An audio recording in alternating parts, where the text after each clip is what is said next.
우리 한 절씩 교독하도록 하겠습니다. 로마서 1장 8절에서 12절. 첫째는 내가 예수 그리스도로 말미암아 너희 모든 사람을 인하여 내 하나님께 감사함은 너희 믿음이 온 세상에 전파됨이로다. 내가 그의 아들의 복음 안에서 내 심령으로 섬기는 하나님이 나의 증인이 되시거니와 항상 내 기도에 쉬지 않고 너희를 말하며 어떠하든지 이제 하나님의 뜻 안에서 너희에게로 나아갈 좋은 길 얻기를 구하노라. 내가 너희 보기를 심히 원하는 것은 무슨 신령한 은사를 너희에게 나눠주어 너희를 견고케 하려 함이니 같이 이는 곧 내가 너희 가운데서 너희와 나의 믿음을 인하여 피차 안위함을 얻으려 함이라. 아멘. 그리고 조금 전에 그때 당시 그러니까 AD 64년경부터 시작된 로마에 살고 있던 기독교인들의 박해 동영상을 보았습니다. 그 동영상에 보여주는 것처럼 기독교인들은 로마시에 살고 있던 오늘 이 로마서 서신을 바울이 바로 그때 쓰거든요. AD 60년에서 그 경에 쓰면서 그 로마인들이 이 로마에 살고 있던 기독교인들을 어떻게 박해했는가. 그래서 오늘 사도 바울은 뭐라고 말하고 있습니까? 8절에 첫째는 내가 예수 그리스도로 말미암아 너희 모든 사람을 인하여 내 하나님께 감사함은 너희 믿음이 온 세상에 전파됨이로다. 그러니까 로마에 교회가 생겼습니다. 그렇게 많은 사람들이 모였던 것 같지는 않고요. 아주 은밀하게 모여서 예배를 드렸습니다. 그래서 이들은 카타콤이라고 하는 그 지하 묘 그 동굴 속에서 숨어서 예배를 드렸습니다. 여러분 그 카타콤에 숨어서 예배를 드리고 살던 그 횟수가 200년이 넘었어요. 200년. 그러니까 200년이 지나도록 그들은 그 지하 땅속 묘 속에서 숨어서 살며 신앙을 지켰다는 것입니다. 그들의 그 신앙이 얼마나 온 세상 사람들한테 한마디로 감동을 주었는지 오늘 사도 바울은 이 편지를 받는 그 로마 교회 교인들에게 이렇게 말합니다. 너희 모든 사람으로 인하여 내 하나님께 감사한다. 왜? 너희 믿음이 온 세상에 전파되었다. 라고 말합니다. 네로 황제는 AD 64년 그 로마에 큰 화재가 일어나는데 그 화재를 진압을 곧바로 명령하지 않았습니다. 9일 동안이나 이 지속된 대화재는 전 로마시를 불태우고 말았어요. 100만 명 이상의 사람들이 운집하며 살았는데요. 로마시는 잿더미로 변하고 말았습니다. 겨우 딱 두 지역만 안 탔는데 그 신기하게도 그 두 지역이 유대인들이 살던 지역이었어요. 그러자 네로 황제는 어떠한 소문이 돌기 시작했는가 하면 마치 네로는 이 로마시를 불태우게 하고 트로이 도시가 불타는 걸 보고 시를 지었던 것처럼 네로가 이 로마시를 불태웠다. 그래서 이 최고 지도자는 이 국민들이 고통을 받을 때 그 현장에 가 있어야 되는데 어떻게 오히려 그거를 그냥 즐기고 있었다라고 해서 네로가 로마 시민들에게 한마디로 돌을 맞아 죽게 생겼습니다. 그래서 네로가 그 책임을 누군가에게 징벼져야 되는데 그거를 갖다가 이 로마에 살고 있는 바로 기독교인들이 불을 질렀다라고 해서 그들을 우리가 조금 전에 보았던 동영상처럼 그들을 저렇게 잔인하게 죽이게 된 겁니다. 심지어는 그 기독교인들을 갖다가 몸에 이렇게 창으로 이렇게 항문에서부터 창을 꽂아가지고 그 창이 이렇게 등줄기 위로 나오면은 그 사람의 몸에다 머리부터 촛농을 입혀가지고 그 사람들을 원형 경기장을 밝히는 횃불로 쓰기도 했습니다. 그래서 그 촛농에 의해서 밤새도록 몸이 불태워지는. 심지어는 사람들은 그렇게 사람들이 쉽게 죽는 것을 원치 않는다. 그래서 거꾸로 매달아서 발부터 불태워지게 해서 머리를 제일 밑으로 향하게 해서 마지막까지 고통을 주는 아주 잔인한 그러한 일들을 자행했습니다. 여러분 아까 보시는 것처럼 굶주린 개떼나 사자떼에게 먹히우기도 했습니다. 그런데 그들이 놀라운 사실은요, 신앙을 부인하지 않았다는 것입니다. 그들이 그렇게 죽을 수밖에 없었던 이유는 하나지요, 예수를 믿는다는 이유였습니다. 그러니까 그냥 나 예수 믿지 않겠어, 나 예수 믿는 사람 아니요, 그럼 어떻게 해요? 그 죽음 행렬에서 얼마든지 예외가 될 수 있는데 그들은 그렇게 순교를 각오하고 죽어갔다는 것입니다. 그때 당시에 심지어는 평소에 교회를 안 다니던 그 은밀한 그 지하 묘지 교회에 오지 않던 로마인들 중에서 그 크리스천들이 저렇게 죽어가면서도 전혀 두려워하지 않고 이 세상이 전부가 아닌 영원한 세상이 있다라는 것을 믿음으로 믿고 죽어가는 걸 보면서 나도 예수를 믿겠어, 나도 크리스천이요 하고 오히려 그 자원에서 순교자의 대열에 끼던 사람들도 많았다는 것입니다. 저는 사실 오늘 본문을 읽으면서 이 사도 바울이 그 서신을 쓸 때 그 심정, 그리고 이 사도 바울의 편지를 받았던 이 로마시에 살던 그 교인들의 심정을 아무리 제가 좀 공감을 하고 싶어 해도 공감이 되지 않았습니다.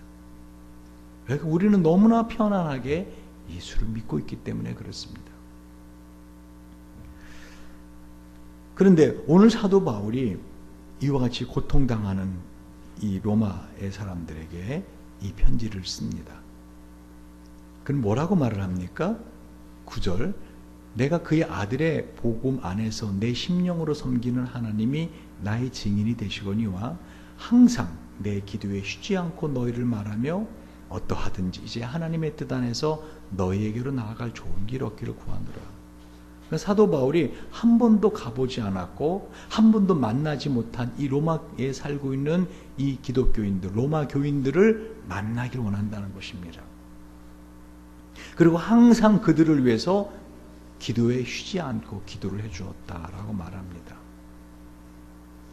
저도 여러분을 위해서 늘 마음에 품고 기도를 하지만 특별히 제 마음에 이렇게 기도를 계속 반복하는 사람 중에 하나는 여러분 중에서 어려움 당한 사람들 제가 마음에 계속 품고 기도를 하고, 또 여러분이 기도 제목을 주고 목사님 이걸 위해서 기도해 주세요 라고 하는 분들은 제가 그걸 놓고 어떻게든 기도를 합니다. 근데 바울은 지금 그 로마에 있는 교인들이 이렇게 특별히 큰 고통을 당하고 있자 그들을 위해서 항상 쉬지 않고 기도했다라고 말합니다. 내 심령으로 섬기는 하나님이 나의 증인이다 라고 말씀하십니다. 그러면서 11절을 보십시오. 내가 너희 보기를 심히 원하는 것은, 그러니까 이 로마 교회는 아마 오순절날 그 사도들에게 하나님의 성령이 임해서 그 사도들이 그 마가의 다락방에 모였던 사도들이 갑자기 각 나라 말로 말하기 시작했습니다. 하나님의 큰 일을 그들이 복음을 전하게 되었다는 것이죠.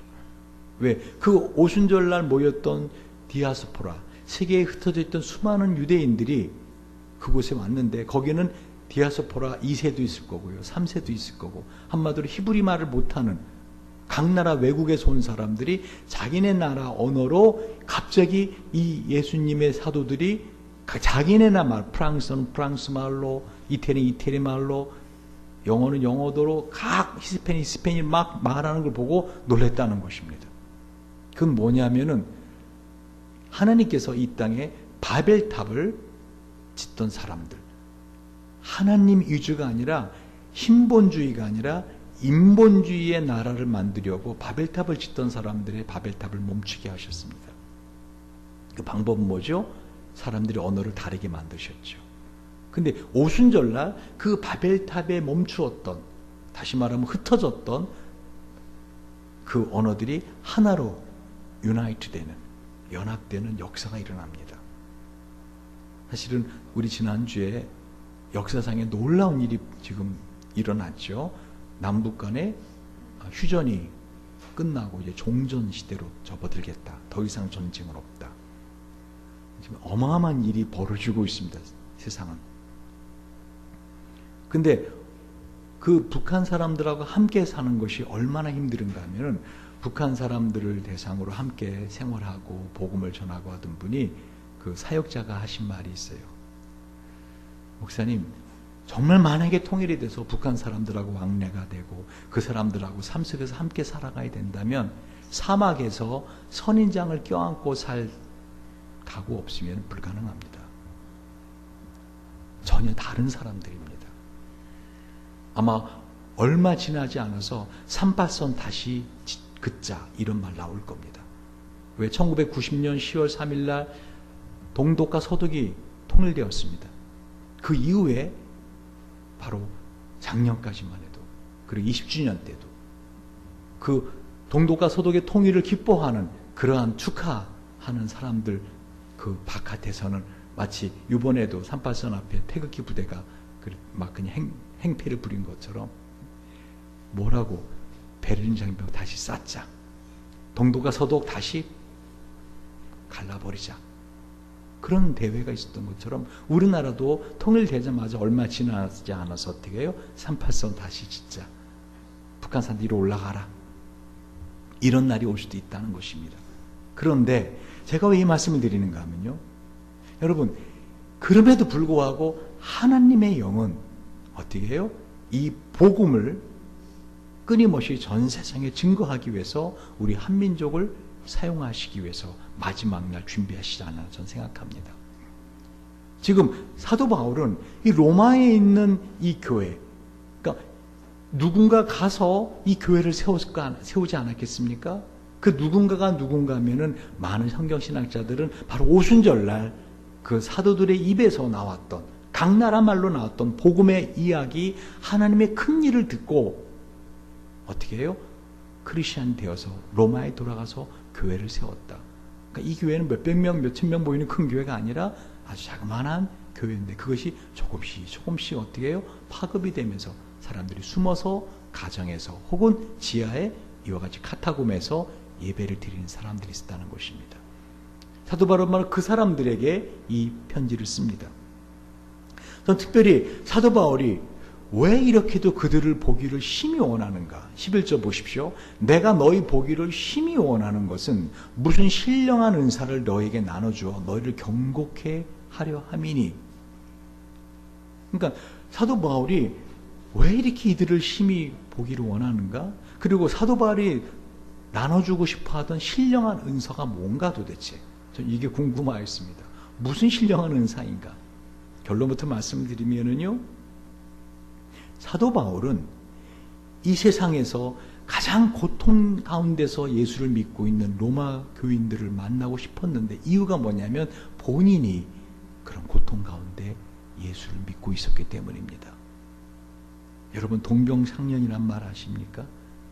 같은 병을 앓고 있는 사람이 같은 병을 앓고 있는 사람의 마음을 압니다. 자신의 목숨을 내놓고 오로지 복음만을 전하기 위해서 달려가던 사도 바울. 그런데 그 사도 바울이 소문을 들은 겁니다. 로마에 있는 교인들이 이렇게 큰 핍박 가운데서도 예수님을 믿는 신앙을 포기하지 않고 있다. 그래서 사도 바울이 그들을 보기를 간절히 원했다는 것입니다. 그것은 함께 위로를 받기 위함이라 라고 되어 있지 않습니까? 12절 보십시오. 이는 곧 내가 너희 가운데서 너희와 나의 믿음을 인하여 피차 안위함을 얻으려 함이라. 너희가 나로 인해서 위로를 받고 나는 너희들을 만나봄으로써 위로를 받기 원한다는 것이죠. 여러분, 진짜 사람은요, 큰 고통 가운데 있을 때 그 사람의 같은 아픔을 당하는 사람을 보는 것만으로도 위로가 됩니다. 할렐루야. 제가 교회를 하면서 이 작은 시골 농어촌 교회 목사님들의 심정을 이해하게 되었고요. 그들을 만나면 내가 어떤 말로 그들에게 힘을 줄까 하는 생각을 하게 됩니다.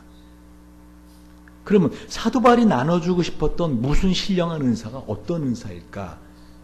믿음의 은사입니다. 왜? 그 다음을 보십시오. 너에게 나눠주어 결과적으로 너희를 어떻게 하려 함이라? 경고케 하려 함이니. 무슨 신령한 은사가 무슨 뭐 병을 고치고 무슨 뭐 부자가 되게 하고 그런 게 아니라 이 무슨 신령한 은사, 그것은 바로 믿음의 은사라는 거예요.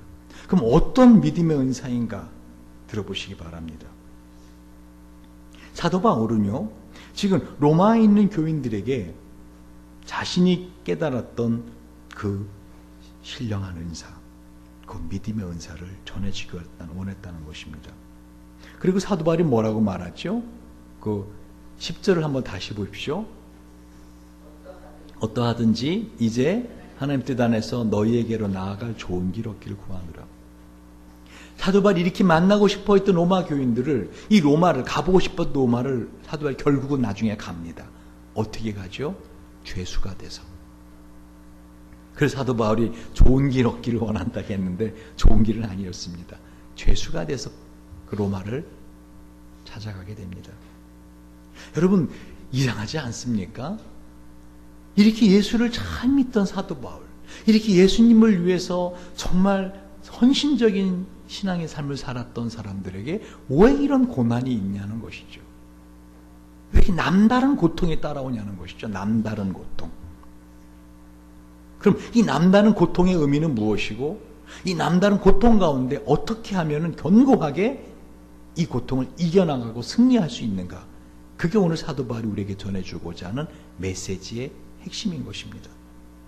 여러분, 사도 바울은 오직 예수님 전하는 것만을 가지고 모든 삶을 다 쏟아부은 사람입니다. 그래서 예루살렘에 올라갔다가 거기서 유대인들에게 붙잡힙니다. 유대인들이 사도 바울을 죽이려고 합니다.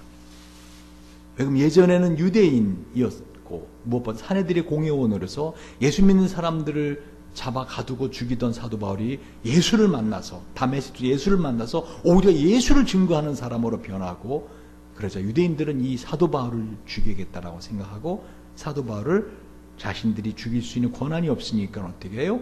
로마의 총독에게 끌고 갑니다. 그때 당시 로마가 이 유대 이스라엘의 식민지를 지배하던 곳이기 때문에 사람을 감옥에 가두거나 죽이거나 하는 그러한 권리를, 이 어떤 집행권을 로마가 갖고 있었습니다. 그래서 이 사도 바울은 그 총독이 있는 가이사랴에 끌려갑니다. 사도행전 24장과 26장을 읽어보면 여러분 그때 상황을 자세히 볼 수 있습니다. 사도 바울은 그곳에서 2년이나 갇혀 있게 됩니다. 왜? 벨릭스라는 총독이 사도 바울이 비록 죄가 없는 걸 알지만 이 유대인들의 마음을 얻기 위해 사도 바울을 그냥 가둬둬 버립니다. 사도 바울은 아무 죄가 없는데도 복음을 전했다는 이유로 감옥에서 2년을 갇혀 있게 됩니다. 벨릭스의 뒤를 이어서 그때는 총독이 된 베스도라고 하는 로마 총독이 역시 사도 바울이 아무런 죄가 없는 걸 알고 어떻게 해요? 그냥 풀려주라 합니다. 그러나 사도 바울은 뭐라고 말하는지 아십니까? 난 로마 시민인데 아무 죄도 없는 나를 이렇게 가둬놓고 나를 이렇게 했는데 나는 이거에 대해서 어떻게 해요? 재판을 받아야겠다. 나를 가이사 황제에게 데려달라. 가이사가 누구죠? 시저예요. 여러분 말씀드렸잖아요. 그때 당시에 이 로마에 살고 있던 이 가이사 황제가 바로 여러분 네로의 뒤를 이어서 엄청난 핍박을 하던 황제라고요. 근데 바울은 그 황제 앞에 가겠다는 겁니다. 죽으러 가겠다는 거죠. 이유가 뭔지 아십니까? 예수님께서 뭐라 그랬죠? 땅끝까지 이르러 내 증인 되라 그랬거든요. 그리고 그렇게 로마로 가야 되는데 로마로 가기 위해서 길을 가다 보면은 이 사도 바울을 죽이기 전에는 한마디로 음식을 먹지 않겠다 하고 단식을 선언했던 이 자객들이 있습니다. 암살단들이, 암살단. 그 암살단들의 손에서 무사히 로마까지 가는 가장 좋은 방법이 뭐죠? 죄수로 가는 겁니다. 왜? 로마 군인들이 이 자기를 죄수로서 호송해 갈 거기 때문에, 로마 군인들이 있기 때문에 그 암살단의 손에 죽지 않고 가서 이 복음을 로마에 있는 사람들에게 전할 수 있다고 생각했기 때문입니다. 여러분이 하나님이라면 어떻습니까? 이 사도 바울 기특하지 않습니까? 자기 목숨을 아끼지 않고 어떻게든 복음을 전하는 사도 바울. 심지어 사도행전 24장, 25장, 26장을 읽어보시면 알겠지만은요, 사도 바울은 자기를 이렇게 고소한 유대인들에게도 복음을 전하고 있습니다. 심지어는 자기를 심판하던 벨릭스, 베스도, 로마 총독에게도 복음을 계속 전합니다. 예수를 전합니다. 한마디로 때를 얻든지 못 얻든지 사도 바울은 복음을 전하는 사람으로 살았다는 것입니다. 근데 이 로마로 가는 길도 평탄하지가 않았어요. 바다에 엄청난 풍랑이 일어서 배가 파손됩니다. 여러분, 이게 다 이상하지 않습니까? 아니, 정말 하나님이 살아계신다면 이렇게 하나님을 위해서 복음을 전하려고 하는 사도 바울의 길을 쫙 열어줘야 되는 거 아닙니까?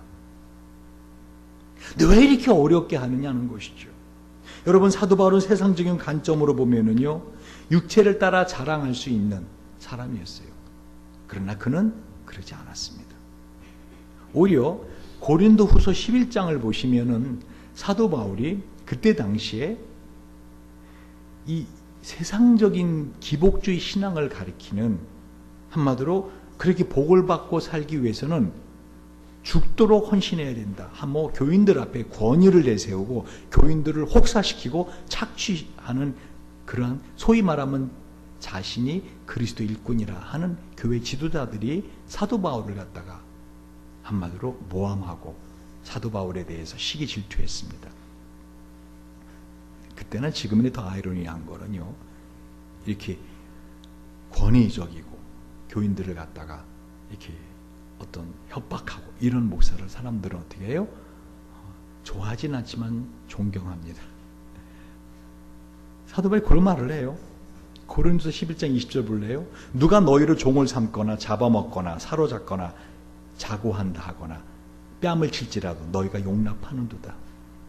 근데 바울이 지금 뭐를 말하는가 하면, 이 고린도 교회 교인들이 이 진짜 복음을 전하는데 그 복음은 받아들이지 않고 너희가 어떻게 하면 이 땅에서 잘 먹고 잘 살고 이렇게 할 수 있겠는가 하는 걸 하면서, 그렇게 하기 위해서는 어떻게 해요? 너희가 헌신적으로 이런 일을 해야 된다 하고 혹사시키는 그 교회 지도자들을 이 고린도 교인들 오히려 더 존경하고 그들의 말을 순복하더라는 것이죠. 그리고 바울처럼 진정한 복음을 전하는 사람을 핍박하더라는 것이죠. 고린도 11장 23절부터 읽어봅니다. 저희가 그리스도 일꾼이냐? 정신없는 말을 하거니와 나도 더욱 그러하도다. 내가 수고를 넘치도록 하고 옥에 갇히기도 더 많이 하고 매도 수없이 맞고 여러 번 죽을 뻔하였으니 유대인들에게 40에 하나 감한 배를 5번 맞았으며 3번 태장으로 맞고 1번 돌로 맞고 3번 파선하는데 일주일을 기품에서 지냈으며 여러 번 여행의 강의 위험과 강도의 위험과 동족의 위험과 이방인의 위험과 신의 위험과 광야 위험과 바다의 위험과 거짓 형제 중에 위험을 당하고 또 수고하며 애쓰고 여러 번 자지 못하고 굶주리며 목마르고 여러 번 굶고 춥고 헐벗었노라. 이외 일은 고사하고 오히려 날마다 내 속에 눌리는 일이 있으니 곧 모든 교회를 위하여서 염려하는 것이라. 누가 약하면 내가 약하지 아니하며 누가 실족하게 되면 내가 애타하지 않더냐. 내가 부득불 자랑할진대 나 약한 것을 자랑하리라. 주 예수의 아버지 영원의 찬송을 하나님이 나의 거짓말 아니하는 줄을 아시느니라. 담에게서 아레다 왕의 방백에 나를 잡으려고 담에서 성을 지킬새 내가 광주리를 타고 들창문으로 성벽을 내려가 그 손에서 벗어났노라. 여러분, AD 95년에 로마의 클레멘트라는 교부가 이 고린도 교회에 보낸 편지를 보면요, 사도 바울은 이 복음 때문에 7번이나 감옥에 갇혔습니다. 여러분, 한번 생각을 해보시라는 거예요. 여러분이 예수를 믿고 있는데 왜 나의 삶에 이런 고난이 계속되고 있는가? 오늘 거기에는 답이 나오고 있어요. 왜 나의 삶에 이런 고난이 끊이지 않는가? 여러분, 사도 바울이 유대인들에게 40에 하나 감한 배를 5번 맞았다 그러죠. 이 태형이 뭐냐면요, 죄수를 기둥에 2손을 묶고요, 이 옷을 벗긴 다음에 그 채찍으로 13번씩 3번을 때리는 겁니다. 39배를 때리는데 그걸 몇 번 맞았다 그래요? 5번 맞았다는 거예요. 한번 몇 번 맞았나 한번 계산해 보시기 바랍니다. 3번 태장으로 맞았는데, 태장이 뭐냐면요, 그 채찍의 끝에 묵직한 그 납덩어리를 답니다. 그래서 그 납으로 치는 거예요, 사람을. 그 채찍으로 때리는 게 아니라 그 채찍 끝에 있는 납덩어리로 사람을 치는, 그래서 뼈를 부러뜨리는 그런 고통을 줍니다. 이거는 특별히 노예나 아니면 반역을 하는 야만족들을 형벌하기 위한 것인데, 지금 사도 바울은 복음을 전했다는 이유로, 예수를 믿는다는 이유로 어떻게 해요? 이 고통을 당했다는 거예요. 심지어는 돌로 맞고요, 루스드라에서 사람들이 이 사도 바울의 돌 판매질에서 죽은 줄 알고 머리부터 발끝까지 완전히 피투성이가 됩니다. 그래서 죽은지 알고 시체를 갖다 버린 적도 있습니다. 사도 바울 어떻게 하죠? 루스드라 성 사람들이 자기를 갖다 버렸는데 거기서 깨어나서 다시 피 뚝뚝 흘리면서 또 성으로 들어가죠. 왜? 복음 전하려고. 여러분, 이 미친 개에게나 사람들이 돌 던지지 않아요? 근데 지금 사도 바울은 그런 일을 당했다는 거예요. 여러분 계속 의문을 가지셔야 됩니다. 왜? 하나님 해도 너무하신 거 아니야? 꼭 그러셔야 돼? 이런 의문이 있으셔야 돼요. 아니 왜 사도 바울이 왜 꼭 그래야 돼? 제가 볼 땐 특히 사도 바울의 마음을 힘들게 했던 것은요, 이런 사람들에게서 당하는 고통보다도요, 자연에서 당하는 고통이었을 거예요. 그죠? 여러분, 3번 파선하고 일주일을 깊은 깜깜한 그 폭풍 가운데 있고, 여러분, 사도 바울은 강의 위험, 신의 위험, 한번 사도 바울이 가는 길에는 평탄하지 않았어요. 사람들이 그러는 건 이해한다고 합시다. 근데 복음을 전하러 가는데 왜 바다에 풍랑이 있냐고요. 이 자연은 철저하게 하나님이 다스리는 곳 아닙니까? 자연이라고 하는 영역은 철저히 하나님의 주관하에 있는데 왜 그 자연을 통해서 나를 고통스럽게 하냐고요. 사도 바울이 어떤 마음이 들었을까요? 뭐 바다에는 풍랑도 일지. 그러나 분명히 사도 바울 알거든요. 이 풍랑이 하나님이 주관하는 그 영향 안에 있다라는 걸. 그럼 어떤 생각이 들었을까요? 혹시 내가 지금 복음 전하러 가는 걸 하나님이 원치 않는 거 아닌가? 여러분 이런 생각 안 들었을까요? 혹시 내가 지금 하나님의 뜻을 이룬다고 하고 있는데 이거 하나님이 원하지 않는 거 아닌가? 왜 이렇게 어렵지? 왜 이렇게 가는 길이 힘들지? 여러분 이런 의문은 안 가졌겠냐고요. 이게 사도 바울의 마음을 가장 힘들게 했을 거라고 저는 생각합니다. 사도 바울이 마지막으로 고린도서 11장에 뭐라고 말해요? 다메섹에서 이 생선 광주리 타고 도망친 사건을 말하죠. 특별히 이거를 사도 바울이 기억한 이유가 뭘까요? 사도 바울의 기억 속에 그때 그게 엄청나게 수치스러운 사건으로 기억된 거예요. 수치스러운 시간으로. 그 들창문에 그 통해서 그 생선 광주리에 그 자기 몸을 싣고 그 사람들이 자기를 성 밖에 탈출시켜주기 위해서. 사도 바울이 왜 이런 일을 해야 되는 거예요? 사도 바울이 밀수했나요? 왜? 복음 전하기 위해서. 근데 여러분 딱 들어가는 생각이 뭐예요? 하나님 왜 이러셨을까? 사도 바울에게는 엄청난 자존심 상하는 일이었다는 거죠. 저도 교회를 하면서요, 자존심 상한 적이 참 많아요. 교수로서는 당하지 않아도 되는 일, 목사이기 때문에, 더구나 개척교회 목사이기 때문에 당하는 일들이 있다고요. 그렇죠? 여러분 예를 들면은 제가 우리 학생들 모아놓고 어떤 단체 카톡방을 하나 하잖아요. 제가 글을 딱 올리잖아요. 학생들이 쫙 답글 달아요. 여러분 안 달잖아요. 그래서 이젠 이번 달까지만 하고 그거만 둘라 그래요. 그건 아무것도 아니에요. 제가 차마 말로 제 입에서 여기서 할 수 없는 자존심 상하는 일들이 있어요. 그런데 왜 이래야 되냐는 거죠. 왜 이래야 되는가? 심지어는요, 고린도 12장 7절 10절을 보면은요, 내 육체의 가시 곧 사단의 사자를 주셨으니 이는 나를 쳐서 너무 자고하지 않게 하라 하심이라. 여러분 이 사단의 가시, 이 사도 바울이 몸 안에 사단의 가시가 있었다는 거예요. 보통 성경신학자들은 사도 바울의 눈의 안질이 심했다라고 말합니다. 그러면 이 병 좀 고쳐달라고 3번이나 간절히 기도했다고요. 하나님 안 고쳐주세요. 또는 어떤 신학자는 이 사도 바울에게는 안질이 아니라 간질이었다. 간질.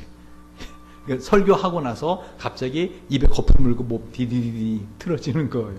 이거 얼마나 창피합니까? 하나님 이거 좀 고쳐주세요 했는데 안 고쳐주세요. 특별히 이 가시라고 하는 헬라어가요 스콜롭스예요. 스콜롭스. 이 스콜롭스가 뭐냐면요 땅에 박는 말뚝을 말해요. 사도 바울이 고통이 얼마나 심했는지, 만약에 안질이었다면 눈에 말뚝을 박듯이, 눈에 말뚝을 박아 넣듯이 고통을 겪고 있었다는 거예요. 그러면 이렇게 하나님의 복음을 위해서 사는 사도 바울, 때를 어떤지 못했든지 복음을 전하는 사도 바울, 이거는 고쳐줘야 되는 거 아닌가요? 왜 그 눈에 그렇게 아픔을 주냐고요? 왜 그 몸에 아픔을 주냐고요? 여러분, 사도 바울은 이런 고통 속에 있었기 때문에, 그 로마에서 예수 믿는다는 이유 때문에 고통당하는 이 로마 교인들 어떻게 해요? 보기를 원했던 거예요. 11절, 내가 너희 보기를 심히 원하는 것은 무슨 신령한 은사를 너에게 나눠줘 너희를 견고하게 하려 함이니, 이는 곧 내가 너희 믿음 가운데서, 너희 가운데서 너희와 나의 믿음을 인하여 피차 안위함을 얻으려 함이라. 그럼 사도 바울이 전해주고 싶었던 이 신령한 믿음, 곧 신령한 은사, 그건 뭘까요? 저는 이 사도 바울이 말했던 무슨 신령한 은사, 이게 도대체 무슨 은사일까? 분명히 무슨 뭐 병고치 그런 건 아닌데 이게 뭘까 고민하다가 곧바로 다음에 답이 나오더라고요. 너에게 나눠줘 너희를 견고하게 하려 함이라. 다시 말하면 사도 바울이 지금 나눠주고 싶었던, 로마에 있는 교인들에게, 그 고통을 당하는 교인들에게 나눠주고 싶었던 것은 믿음의 은사였어요. 흔들리지 말라는 것이죠. 흔들리지 말라는 것이죠. 그래도 사도 바울이 특별히 깨우친 무슨 신령한 은사가 있지 않겠는가 하고 제가 계속 묵상을 하고 기도를 하면서 하나님께 도대체 사도 바울이 나눠준다는 그 신령한 은사, 무슨 신령한 은사, 그게 뭐예요? 계속 물어봤거든요. 한 주간 내내. 무슨 신령한 은사, 그게 뭐죠? 하나님이 탁 마음에 깨달음을 주세요. 너가 이미 알고 있는 거다. 너가 알고 있는데 내가 어떻게 그거를 나에게 적용하지 못하고 있는 것이다. 딱 그 깨달음을 주시더라고요. 내가 밝히 하는 게 뭐지? 그때 역시 로고테라피더라고요. 뭐냐면은요, 이 로고테라피가 이 무슨 신령한 은사를 실제로 체험하고 만드는 빅터 프랑클이 말하고 있어요. 빅터 프랑클이 이렇게 말합니다. 사람이 아무리 고통스럽고 비참한 상황이 닥쳐도 그 고통의 의미를 깨닫는 사람에게는 그 사람을 그 고통이 죽이거나 약하게 하지 못하며 오히려 강하게 여긴다. 강하게 만든다. 고통이 그 사람을 강하게 만든다. 무엇보다 인간의 구원은 사랑을 통해서, 그리고 사랑 안에서 이루어진다라고 빅터 프랑클이 말합니다. 그 이론 중에서 잘 들어보세요. 모든 사람들은 행복을 찾기 원하는데, 맞죠? 행복하기 위해 살죠? 근데 이 해피니스, 이 행복은 삶의 의미, 미닝을 발견할 때 해픈드, 발생하는 부수적인 결과라는 거죠. 그러니까 행복 자체를 추구하다 보면은 프랑클은 뭐라고 말하는가 하면 우울증과 강박증, 심지어 중독증에 걸린다라고 말해요. 즉, 여러분이 나는 돈이 얼만큼 있으면 행복할 것 같아. 나는 얼만큼 있으면 나는 안정스러울 것 같아. 나에게 그런 차가 있으면, 나에게 그런 집이 있으면 난 안정스러울 것 같아. 행복할 것 같아. 나는 어떠한 것이 있으면, 나는 국회의원이 되면, 나는 뭐를 얻으면, 끊임없이 그거를 추구하면 어떻게 돼요? 그게 행복을 가져다 주는 게 아니라 뭐를 가져다 준다고요? 우울증과 강박증과 중독증을 가져다 준다. 빅터 프랑클도 하나님을 신실히 믿었던 사람이고요. 이 빅터 프랑클이 로고테라피를 만들었을 때 그 이름을 로고스, 요한복음 1장 1절에서 찾아냅니다. 로고스, 진리, 예수란 뜻이죠. 말씀. 그러나 동시에 의미란 뜻도 있습니다. 거기에 테라피, 치유를 붙여서 로고테라피를 창안해냅니다. 특별히 하나님께서 제 마음에 내가 익히 알고 있는 것이다. 이 무슨 신령한 은사가 하고 로마 교회 교인들의 상황과 사도 바울의 고통의 상황을 생각해 볼 때 딱 떠오른 게 뭐 있는가 하면 태도적 가치구나. 이 무슨 신령 은사가 뭐라고요? 태도적 가치구나. 이 태도적 가치가 뭔가? 말씀드렸죠? 사람들은 행복을 찾기 위해서 행복을 추구하는데 그 행복 자체를 추구하면 어떻다고요? 우울증이나 강박증이나 중독증에 걸린다고요. 그럼 이 행복은 어떻게 찾는다고요? 바로 삶의 의미를 발견할 때, 행복은 어떻게? 자동적으로 따라오는 해픈드, 부수적으로 발생하는 것이라죠. 그럼 이 의미는 어떻게 찾는가? 이 의미는 삶의 세 가지 가치를 발견할 때 의미는 찾아지는 거라는 거예요. 근데 그 중에서 한 가지 가치가 태도적 가치입니다. 이 태도적 가치가 뭐냐? 한마디로 사람이 고통스러운 삶을 피할 수 없을 때, 아니 그 고통의 삶을 지나가야 할 때 그 고통을 의연한 태도로 받아들이는 것, 그게 태도적 가치입니다. 많은 사람들이 그러죠. 예수님이면 다냐? 예수 믿으면 다냐? 그죠? 특히 우리 교회도 선교사님으로 자녀를 보내고 또 혜원이 같은 경우는 부모님이 다 지금 선교사로 사역을 하고 계십니다. 우즈베키스탄 사역을 하고 계세요. 그래서 혜원이는 어린 나이에 선교사는 부모님 뒷바라지 하느라고 그 선교 물품도 막 구하러 다니고 어린 나이에 자기가 알바해서 이렇게 먹고 살고 그런 사람들에게 사람들은 묻습니다. 예수면 다냐? 왜 그렇게 살아야 돼? 선교하지 말고 한국에 들어와서 좀 편하게 살면서 살 수도 있잖아. 근데 그렇게 복음을 위해서 달려가는 사람들에게 그 질문을 하잖아요. 예수면 다냐? 뭐라고 말하죠? 예수면 다다.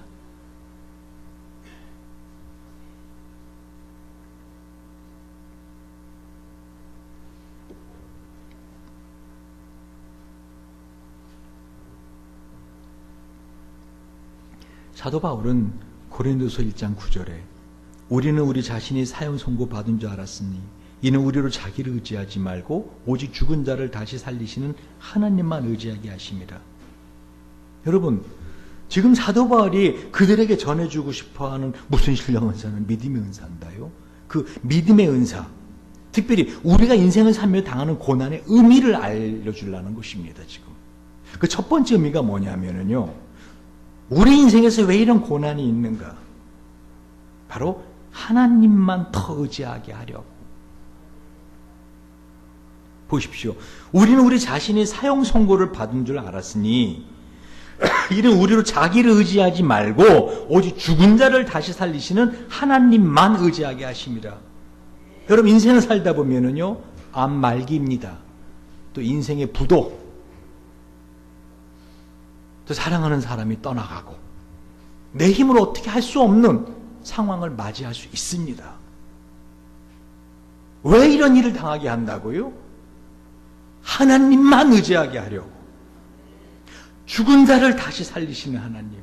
다시 말하면 우리 자신이 사형 선고를 받은 줄 알았다 그랬잖아요. 여러분, 사형 선고 한마디 희망이 없는 거죠. 그것에서 유일한 희망이 있다면 뭐죠? 부활하는 거예요. 그래서 죽은 자를 다시 살리시는 하나님을 믿으라고 말씀하는 겁니다. 한마디로 사도 바울은 지금 로마 교회 교인들에게 뭐를 말하고 있는 거예요? 죽을 각오하고 살라는 거예요. 죽을 각오하고 살아라. 아니, 죽어야 부활할 수 있다. 너가 아직도 힘들은지 아니? 너의 마음에 왜 그런 불안함이 있는지 아니? 너의 마음에 그런 두려움이 있는지 아니? 네가 아직 안 죽어서 그래. 넌 죽어야 살아날 수 있다. 너의 마음에 왜 그 고통이 고통으로 그대로 다가오고 너의 그 자존심 상하는 일이 왜 자존심으로 그냥 다가오는지 아니? 네가 아직 안 죽어서 그래. 주님은 그걸 말씀하시는 거예요. 죽으면 부활하니까요. 아니, 죽어야 부활하니까요.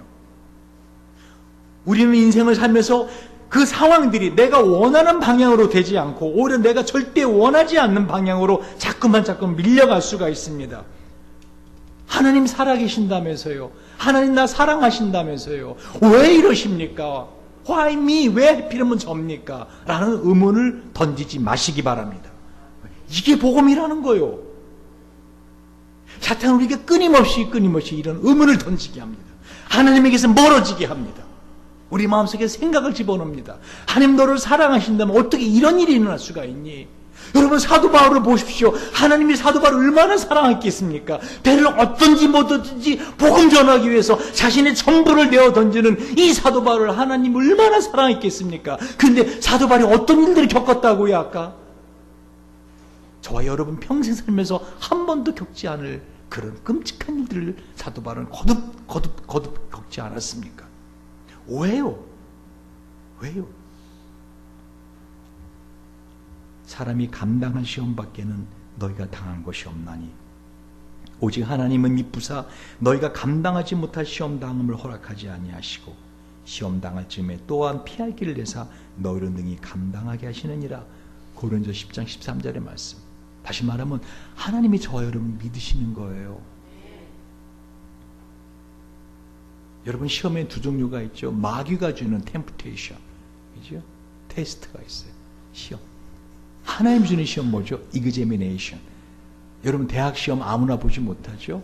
고등학교 검정고시를 갖고 있어야 볼 수 있듯이 여러분 인생에 살면서 하나님을 사랑하는데도 불구하고 하나님 사랑을 받고 있음에도 불구하고 여러분의 상황적으로 여러분의 내면적으로 끊임없이 고통이 밀려오는 이유가 뭐라고요?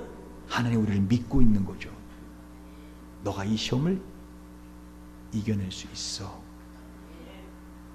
그래서 고린도후서 4장 17절 우리가 잠시 받는 환난에 경한 것이 지극히 크고 영원한 영광에 중한 것을 우리에게 이루게 함이니 우리가 주목하는 것은 보이는 것이요 보이지 않는 것이니 보이는 것은 잠깐이요 보이지 않는 것은 영원합니다. 고린도후서 4장에서 지금 대조법을 쓰고 있는 거 아십니까? 우리가 잠시 받는 환난의 가벼운 것. 이게 뭐를 이룬다고요? 우리에게 영원한 것, 그리고 아주 무겁고 중한 영광을 받게 한다. 지금 그 대조로 사도 바울은 말하고 있는 것이에요. 여기서 우리가 인생을 살면서 받는 거 영원하지 않아요. 여러분 고통엔 끝이 있어요. 이 잠시 받는 거예요. 근데 이 잠시 받는 게 영원한 영광을 얻고요. 이 잠시 받는 가벼운 것이 영원하면서 무거운 어마어마한 영광을 이루게 한다는 것이에요. 여기서 이루게 한다라는 말이 헬라어로 카테르가주마입니다. 이 카테르가주마라는 뜻이 무슨 말인가 하면요. 프로듀스, 생산하다. 그리고 bring about, 가져오게 하다. 다시 말하면 저와 여러분 인생을 살면서 마음에 힘들임이 있고 몸이 아프거나 삶에 고통이 있거나 상황이 어려워지잖아요. 그럼 어떻게 해요? 기뻐하고 즐거워하셔야 되는 거예요. 왜? 그게 영원한 영광을 가져오는 거라는 거예요.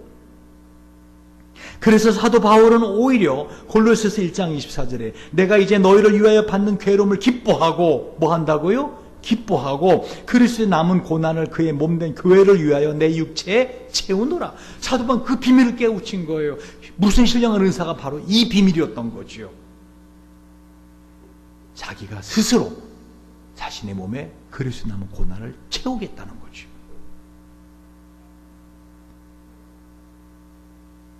적극적으로 채우지 못하면 여러분 인내로 견디기라도 하셔야 됩니다. 인내하는 자를 우리가 복되다 하나니 너희가 욥의 인내를 들었고 주께서 주신 결말을 보았거니와 주는 가장 자비하시고 긍휼히 여기시는 자시니라. 야고보서 5장 11절 시험을 참는 자는 복이 있도다. 이것에 옳다 인정하심을 받은 후에 주께서 자기를 사랑하는 자들에게 약속하신 생명의 면류관 얻을 것임이니라. 야고보서 1장 12절 말씀을 정리합니다. 사도 바울은 이 복음을 위해 살아가던 그 자신의 삶이 고통의 연속이었습니다. 그러나 자신과 같은 고통 속에서 예수를 믿고 있는 로마에 있는 교인들에게 이 편지를 쓰면서 너희 보기를 심히 원한다. 내가 무슨 신령한 은사를 너에게 나눠줘 너를 견고하게 하려 함이라. 그 이유가 뭐예요? 이는 왜? 내가 너희 가운데서 너희와 나의 믿음을 인하여 피차 서로 위로를 받기 위함이라. 여러분, 하나님의 자랑이 되시기 바랍니다. 왜 이렇게 이 고난이 계속되는가? 왜 내가 기도하는데도 응답이 되지 않는가? 하나님이 저와 여러분을 믿고 있는 거예요. 욥기 1장에 보면은 여호와께 사단에게 이르시되 내가 어디서 왔느냐? 사단이 여호와께 대답하여 가로되 땅에 두루돌아 여기저기 다녀왔나이다. 여호와께 사단에게 이르시되 내가 내 종 욥을 유의하여 봤느냐? 욥기 2장 3절에서 여호와께 사단에게 이르시되 내가 내 종 욥을 유의하여 보았느냐? 하나님이 자랑이 되시기 바랍니다. 그래서 우리 교회를 이렇게 해나가면서요, 하나님이 마귀한테 매일 아침마다 너가 내 종 임범만 목사를 봤느냐? 그 말 듣기 원합니다. 여러분이 매일 아침마다 하나님께서 내가 내 종 행복드림 교회 아무것이 권사, 아무것이 집사, 아무것이 청년을 보았느냐? 하나님의 자랑입니다. 여러분의 고통 가운데서도 하나님 믿는 믿음을 견고히 지키신다면 그것은 하나님의 자랑이 될 것입니다. 여러분, 거듭 말씀드리지만 이 고난은, 고통은 같은 고난을 가진 사람 동병상련합니다. 우리 교회는 다 멀리서도 오십니다. 그렇죠? 그래서 뭐 웬만큼 먼 곳에 1시간 거리는 명함 못 내놓습니다. 그럼 여러분 일찍 일어나야잖아요. 주일날 여기 올라면. 그래 안 그래요? 그죠? 천안에서 오는 친구들도 있는데 어떻게 해요? 일찍 일어나야 돼. 딴 가까운 교회 가면 되는데. 그럴 때 어떻게 해야 되는 거예요? 여러분, 그 고난을 즐거워하시라는 거예요. 여러분, 한 주간 삶을 돌아보십시오. 한번. 여러분이 예수 때문에 여러분이 받는 손해, 예수님 받는 고난, 이 주일날 일찍 오는 거 외에 별로 없잖아요. 여러분. 그래 안 그래요? 여러분, 복음 전하느라고 사람들에게 핍박을 받습니까? 돌팔매질을 당합니까? 안 하잖아요. 오히려 기뻐하십시오. 하나님의 자랑이 되시기 바랍니다. 다음 주에 조금만 더 일찍 오셔서 어떻게 해요? 적어도 정시에 예배를 다 드릴 수 있는 그런 우리 교회 되기를 바랍니다. 기도하시겠습니다.